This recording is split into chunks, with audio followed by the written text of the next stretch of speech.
বন্ধুরা, চিংড়ি মাছ আমরা অনেক রকম খাই। আজ একটু অন্যরকমভাবে করছি।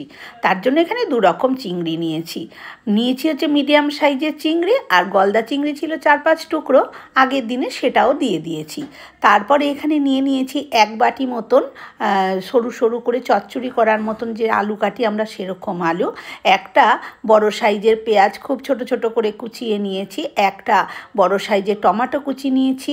1 টেবিল চামচ আদা রসুন বাটা নিয়েছি। 5-6টা কাঁচা লঙ্কা কুচি নিয়েছি। আর 1 চামচ লাল লঙ্কার গুঁড়ো, 1/2 চামচ হলুদ গুঁড়ো, 1 চামচ জিরের গুঁড়ো, আর 1 চামচ ধনের গুঁড়ো। আর সাথে দিয়ে দিচ্ছি এখানে 3 টেবিল চামচ মতন সর্ষের তেল, আর স্বাদ মতন লবণ। এবারে দিয়ে সবগুলোকে একসাথে করে ভালো করে মেখে রাখবো। আজকে আমি তৈরি করছি চিংড়ি মাছ হাতে মাখা চিংড়ি মাছের বাটি চচ্চড়ি। তবে আমি বাটিতে বসাইনি, এটা আমি ছোট কড়াইতে বসিয়েছি। কড়াইটা আমার ছোট, তাই ভাবলাম কড়াইতেই বসিয়ে দিই।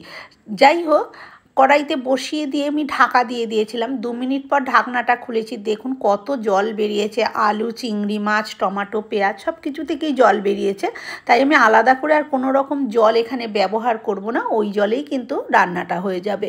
ঢাকা দিয়ে 2-3 মিনিট পর পর আমি এরকম উল্টে একটু নাড়াচাড়া দিয়ে দিয়েছি।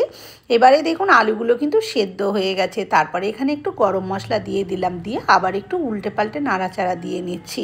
তারপরে দিয়ে দিচ্ছি 1/2 চামচ ঘি। এটা দিতেও পারেন, না চাইলে নাও দিতে পারেন, তবে দিলে একটু স্বাদটা বেশি ভালো লাগবে। বন্ধুরা, আমার আজকের এই চিংড়ি মাছের হাতে মাখা চিংড়ি মাছের বাটি চচ্চড়ি কেমন লাগলো কমেন্ট করে অবশ্যই জানাবেন। ভালো লাগলে একটা লাইক দেবেন। আজকের মতন এই পর্যন্ত। ভালো থাকবেন, সুস্থ থাকবেন। ধন্যবাদ।